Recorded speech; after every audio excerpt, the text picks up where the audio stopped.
We are back for the finale of It's Your Turn, the series where we will be discussing topics surrounding British Asian culture.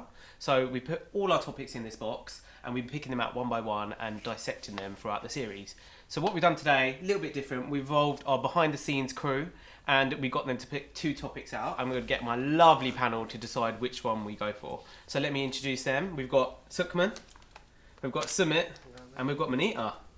Guys, we are at the finale. How do you guys feel? It's too soon. We're not ready to say goodbye. We need more. Yeah, and do you know what? We've got so many topics as well, so I'm sure we'll be back. The difference between labelling yourself a Sikh and a Punjabi.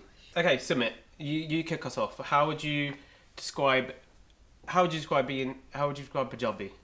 To be Punjabi is to be someone that with heritage from the region of Punjab, which half of it is now, or most of it now is in Pakistan, and the rest is in India. The land of 5 rivers. You speak the language, you culturally identify with it, your race is from there. So that's to be Punjabi. Whereas to be Sikh is someone that practices the Sikh faith. So a lot of these days in the UK, especially especially around where we're from, we usually use it simultaneously. Even though there are more Punjabis that are not Sikh by a lot. I would say over 75% of Punjabis are not Sikh. They're Muslim, right? Yeah, well, most of them are Muslim and the rest are Hindu. Yeah. Having the Punjabi culture and being Sikh are 2 different things. It's a cultural thing and it's a spiritual thing. And for me, just to kind of kickstart things off with the panel, I don't necessarily feel that you have to be practicing the Sikhi to be a Sikh,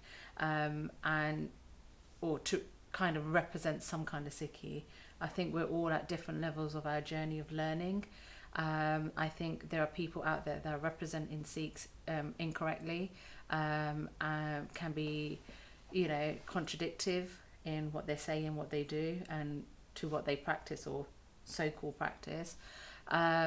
So that's my take on that side of things. I don't think you need to be Punjabi or Sikhi. Like, you could be a westernized person living the morals and the values of what Sikhi has taught and be a Sikh.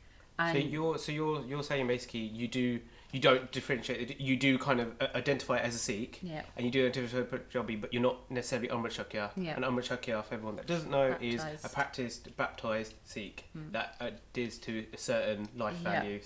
Yeah. Right. How about Sukhman? What's your take? Do you think you need to be religious to be let's say strict religious? Would you need to be strict religious to be identified as a Sikh? Just to expand on this whole idea of why Sikhs and Punjabis are so intrinsically linked. Yeah. It's because Punjab was the region where the faith was founded by Guru Nanak, and it's very difficult to kind of separate the two. It's where the faith began, and that's why we have this kind of you could say affiliation, this loving affiliation with being Punjabi and Sikh, and most Sikhs are Punjabi as right, well. exactly. So I think that's why people often get those blurred lines, and they're not sure which is which. And you can see that in the Gurdwara as well, so the place of worship. For example, when you have the marriage ceremony, there is a part called the Palla ceremony where typically a male member, it's the father usually, will hand over the ceremonial sash to the bride from the groom's side. It's usually draped off his shoulder, and this is usually always done by a man because the father is the caregiver and the protector of the daughter. Now, in instances where there isn't a father, like in my family, my mum carried out that ceremony and she got a lot of support from the Gurdwara. The feedback that we got from that was there were a few families that said they wanted to do the same, but in their local Gurdwara, the Gyani said only a man can do this. So that's where we see a real problematic example that even someone who's a Gyani, and the very word Gyani means someone's got knowledge, which they clearly didn't. So there's a priest who's at the forefront of this community, and he is propagating cultural traditions as opposed to principles based on the faith, which is of a quality, as we all know. I identify myself as someone who's spiritual, and that means, yes, I was born into the Sikh faith, but I'm not necessarily, if I use this word loosely, loyal to it. Like, I'm open to developing my journey by my life experiences and using the Guru Granth Sahib, which is the Sikh spiritual text, and examples from the Sikh faith as a moral compass to guide me along the way. But it's not necessarily something that I follow stringently, if that makes sense. So no, I don't think you need to be super religious and following rules, because life is not linear like that. You're supposed to experience it. In order for those words to come alive, you have to go through the dark. How do you know what darkness is if you've never experienced it? It's no good just reading it. There is a difference though between being Sikh and being Punjabi. There. Oh yeah. But many people do get confused by that in the day-to-day life, like especially when, for example, I don't drink much, right? I don't really drink much at all really anymore. But when I tell people I'm not drinking, they go, "Oh, but you're Sikh."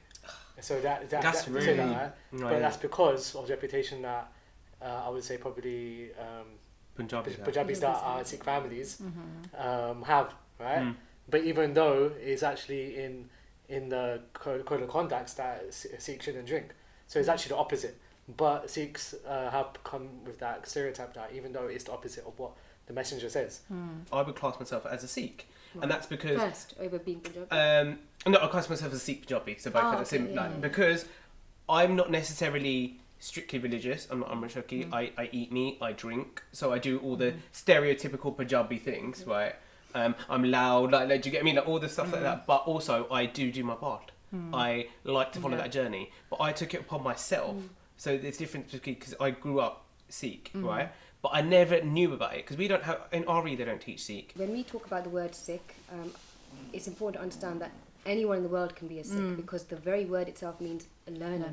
So by that very definition, everyone on this planet is a learner of life. Therefore, we are all Sikh, but not Sikh in the religious sense, in the sense that we're all here to learn something, and you can learn not just through spiritual texts. You can learn through experiences in your own life. In fact, those are our biggest teachings. The biggest takeaways are from things that we personally experience. So when someone says, "What does it mean to be a Sikh?" I said, "Look, you could be a Sikh even though you're Catholic, because you're learning something." So let's not be so kind of rigid about the definition. Like your point off camera, what you made is that the actual people are taken away from the actual ceremony of the thing, and they're focusing on more on the jug party, the sangeet, the reception, when actually the wedding usually takes place in the Gurdwara, and that's done half an hour. And people are just trying to get it done as quickly as possible. So are we losing our Sikh, the faith that we're born into, which is Sikhi, to Punjabi culture? So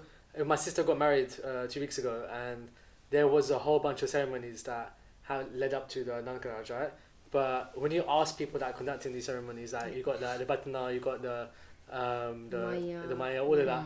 We asked them why do people do this? They can't just do it. And this is one thing that really annoys me is when every time someone comes through the door, it's hard to put baby oil at the front. And Johnson's baby oil, that is should be mustard.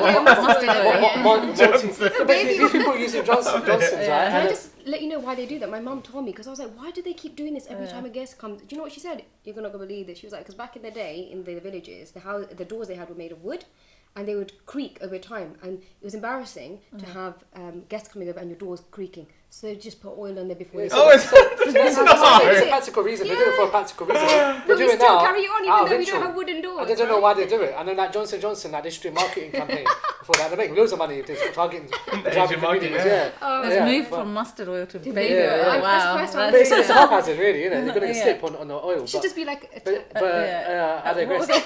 Like pouring the bottle out. Next one. I digress. So the point is that these things came from cultural heritage where these are practical reasons why people did things, but they don't actually have a place or use today. So people are too scared to let go. Exactly.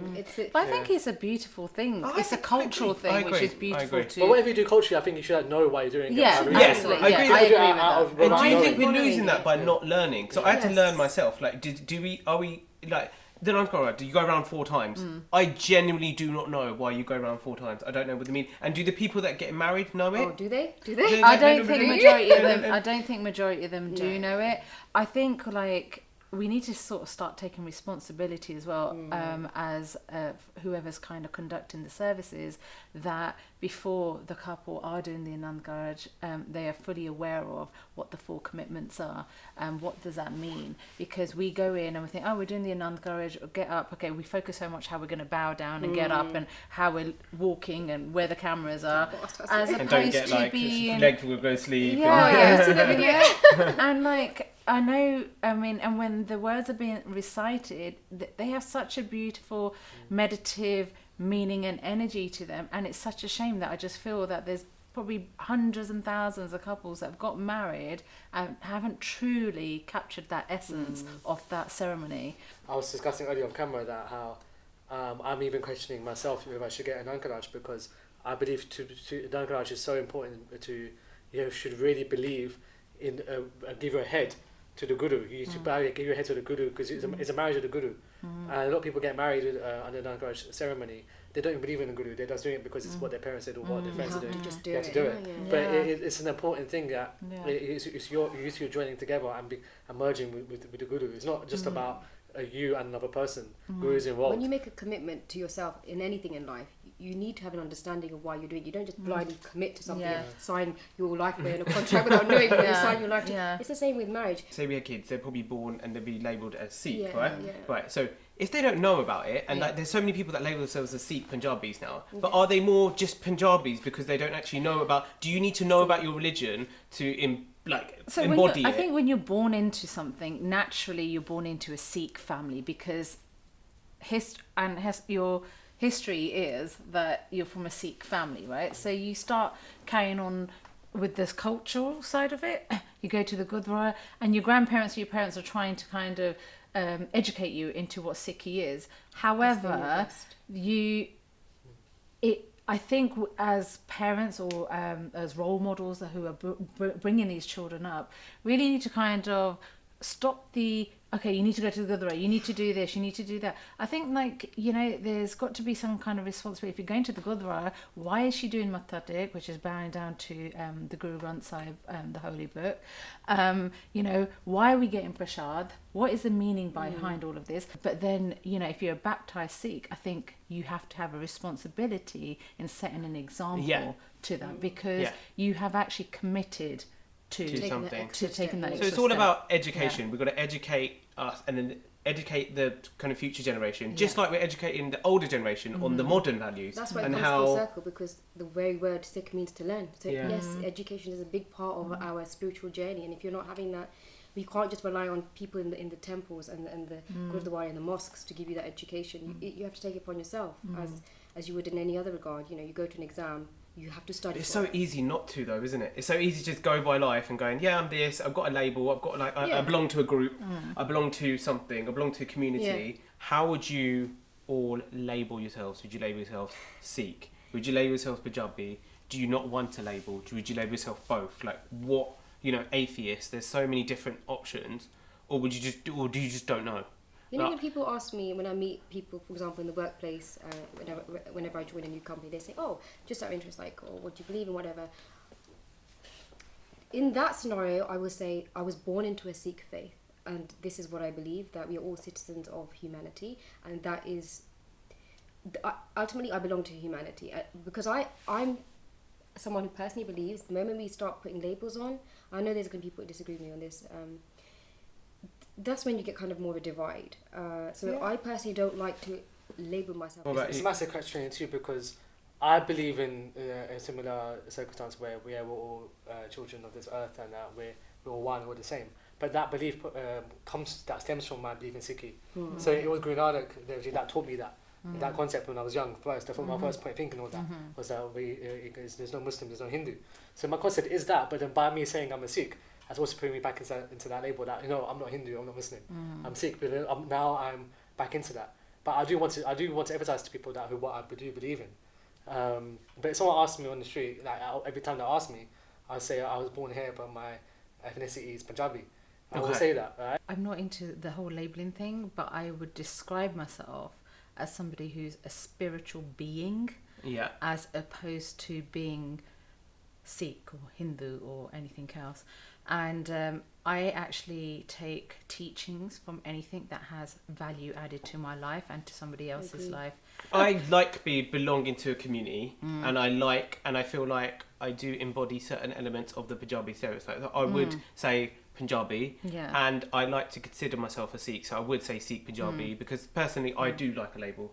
Right, you've heard what we think throughout the series, so I want to thank this lovely panel for having your thoughts and opinions and having your turn to share some important topics that need to be discussed today. And I want to thank you all for tuning in. We hope you enjoyed, and please do have your turn and get involved and have your say down below across social media, and we'll be back for series 2 soon.